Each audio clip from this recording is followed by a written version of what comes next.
During a town hall with Sean Hannity last night, Donald Trump admitted that he wants to be a dictator. And I know if you haven't seen the clip that we're about to take a look at, you think I'm not being serious, but unfortunately, I am.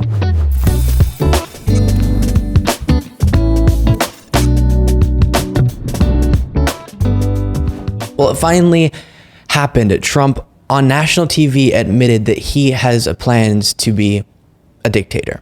Before playing the clip, just need to say, every time I discuss the potential of a Trump dictatorship, the fact that that is his intention, every time there is some group of people who will react by saying, oh, you're being hyperbolic. That's a little too far. That's not actually Trump's intention. Well, before now, I feel like I've properly proved that indeed it is. But now Trump is saying it publicly, explicitly proving those people wrong. He did a town hall with Sean Hannity last night, and as we talked through yesterday, there's a lot of reporting about Trump's dictatorial plans for a second term. So Sean Hannity asks him about that, kind of in a ha ha ha tone of voice. Isn't this crazy? People are saying this in the media. Go ahead and shut them up by promising you're not going to try to be a dictator.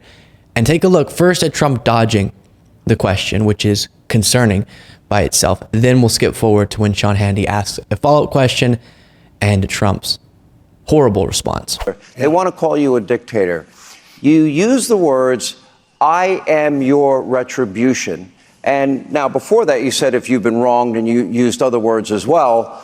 But I want to be very, very clear on this. To be clear, do you in any way have any plans whatsoever, if reelected president, to abuse power, to break the law, to use the government to go after people? You mean like they're using right now? So, in the history of our country, what's happened to us, again, has never happened before. Over nonsense, over nothing, made up charges. I often say Al Capone, he was one of the greatest of all time, if you like criminals. He was a mob boss, the likes of which Scarface, they call him. And he got indicted once. I got indicted 4 times. I wonder what my father and mother would say looking down. We had a lot. So there you can see he dodged it. Again, bad enough by itself. But then after a little while of rambling, the normal nonsense, it gets back to this question from Sean Hannity. Will you promise, Trump, please do this for me? Because Hannity, I'm sure, knows how horrible this all is. And so then he asked Trump again, promise that you won't abuse your power as president and you won't try to be a dictator. Here's what Trump had to say. We almost have to go to a break. I want to go back to this one issue, though, because the media has been focused on this and attacking you. Under no circumstances. You are promising America tonight you would never abuse power as retribution against anybody. Except for day one. Except Look, for? he's going crazy. Except for day one. Meaning? I want to close the border, and I want to drill. That's not retribution. I'm gonna be. You know, he keeps. We love this guy. He says, "You're not going to be a dictator, are you?" I said, "No. Other than day one, we're closing the border." And we're drilling. After that, I'm not a dictator. So that sounds to me like you're going back to the policies when you were president. All right, exactly. Take a break. Just getting started. We're in beautiful Davenport, Iowa. Donald Trump with us for the hour as Hannity continues. Thank you. Now, of course, they both play it off as a joke, and Trump starts talking about closing the border and drilling, which of course have nothing to do with being a dictator and him saying he wants to be it on day one. And the reason I think for the incoherence is he doesn't want to promise that he won't abuse his power because he's openly promising to do that. That's a part of his platform. He says, I'm going to indict my political opponents. And he can't promise that he won't break the law and centralize power and act in dictatorial ways because that's his plan. Now, why he wouldn't just lie and say it's not and then do it, since he obviously doesn't mind lying, I don't know. Maybe just because he knows his followers are kind of excited about some of this, some of the plans for a second term that are very authoritarian. Now, what you're going to see in right-wing media, so get ready for this, is a bunch of people either ignoring that moment or saying, it was a joke, come on. But when the context is, for the question, vast reporting and media conversations about the very real and dangerous authoritarian plans for a second Trump term, and then initially Trump dodges the question, then says, yeah, I'm going to be a dictator, but just on day one. There's nothing funny about that. And then, super important context as well for the question. Trump tried to block the peaceful transfer of power in 2020 and 2021. His lawyer said he intended on just unconstitutionally holding on to power after he lost, and he's now being prosecuted for his criminal conspiracy to stay in power. He's called for the termination of the Constitution. He plans on locking up his critics if he becomes president again, invoking the Insurrection Act to crush demonstrations, installing loyalists across the government to enact his every ambition. He's publicly saying the government should, quote, come down hard, end quote, on media outlets he doesn't like. And he's now publicly not just refusing to say he won't abuse his power and try to be a dictator, but he's saying he would do so on day one. If you support Donald Trump, you don't believe in our democracy and in our Constitution. It's really that simple. And I'm sick of anyone across the media, anyone in these political discussions mincing words on that. We're talking about the survival of our democracy. A man laughing about abusing his power on day one and being a dictator on day one of his presidency. Oh, but Luke, you might ask, he wouldn't actually be able to do that. We have guardrails in place. Well, number one, why would we want to see if he can? And number two, what if he can? Yes, our government has guardrails, but it also relies on some basic respect for the institutions. And Trump is proudly broadcasting the fact that he has no respect for any of them. Here's a moment from CNN, by the way, responding to the town hall clip. Do you have any plans to abuse power, break the law, or go after people? And here's the thing, Van. We timed it. He didn't answer that question for 5 minutes. For 5 minutes, he obfuscated, didn't give a yes or a no for 5 minutes. And when he finally did answer, the answer was dictator on day one. And that's exactly correct. Every single Republican, especially elected Republicans who don't actually believe the lies about the election and are just doing this for their political gain. When people look back at history, at the decisions that you made, they're going to be disgusted. Disgusted by the cowardice and your willingness to go along with someone who's proudly running on an anti-democratic platform. I'll remind you that a Colorado judge found that Trump engaged in insurrection against the United States government. Last time he was president, as he's currently being prosecuted for, he tried to end our democratic process and install himself as the president. He failed last time, luckily, but he might not fail if he gets another shot. So if you are a Republican who knows better, but chooses to enable this behavior, you're going to disgust your kids and grandkids when they learn about what you did.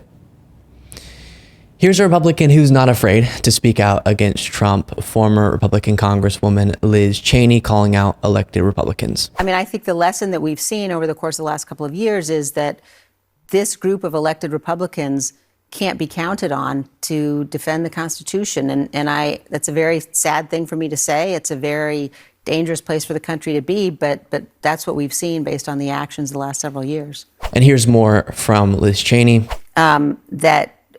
Whatever you do, whatever you think about, the possibilities that Donald Trump might present, he's not an acceptable option. He's not an acceptable alternative. I hope that he is defeated in the primary, but if he's not, we have to defeat him in the general. And people need to take seriously and literally what he's saying, which is that he would, in fact, unravel our democracy, potentially terminate the Constitution. It's a risk we can't take. He said on True Social he wanted to terminate all rules, regulations, and articles, even those found in the Constitution.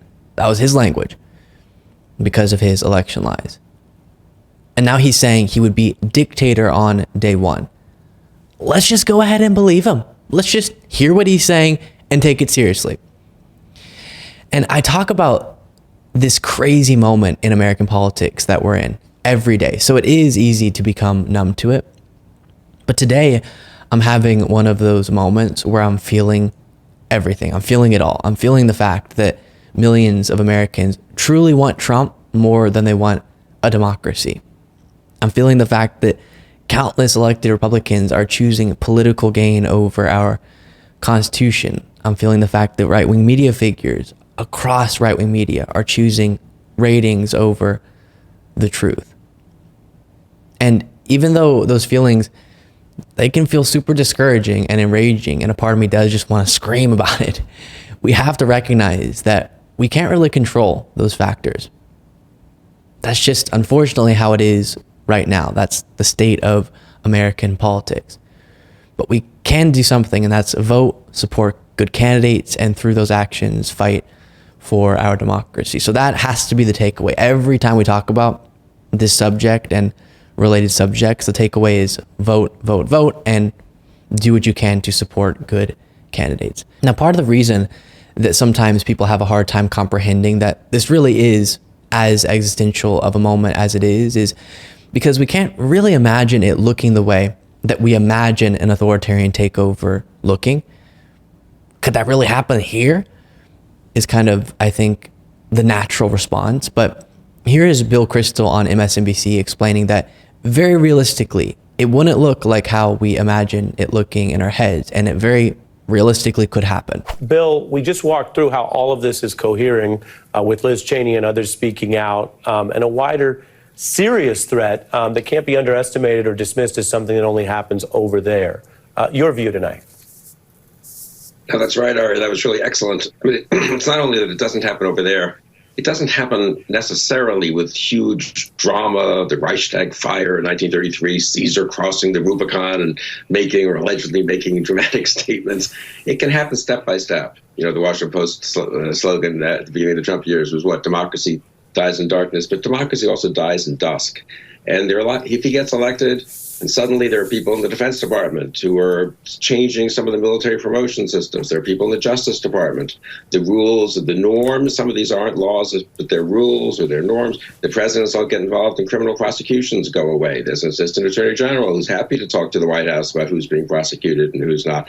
You can go on and on and on, but these things can happen incrementally, and you know, it's a mistake to think that necessarily there will be the military storming the White House and replacing civilian rule. And that's, in a way, what's so dangerous here, because Trump is a very effective demagogue who will use some of the forms of democracy and go along with some of the institutions. There'll be some lawyer there at the Justice Department who will say, like John Eastman did during the coup, this is all fine. It's not going to look like a coup necessarily at first if we have a dramatic view of a coup, but it can be just as dangerous. It coming in the form of a buffoon like Trump and it happening step by step doesn't mean it wouldn't be a dismantling of democracy.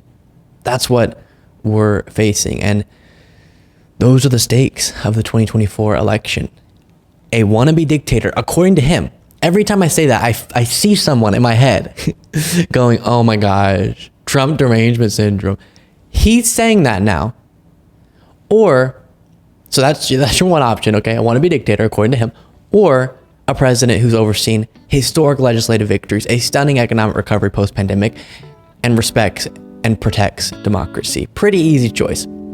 Before we go, don't forget to become a member at lukebeasleyShow.com/membership to get access to the daily bonus show Monday through Friday exclusively for our members. Plus, follow me on Threads at Luke Beasley Official, Instagram at Luke Beasley Official, X at Luke P. Beasley, and sign up for the Beasley Brief, a daily morning newsletter that summarizes the previous day's events by going to lukebeasleyshow.com/brief, and I'll talk to you all next time.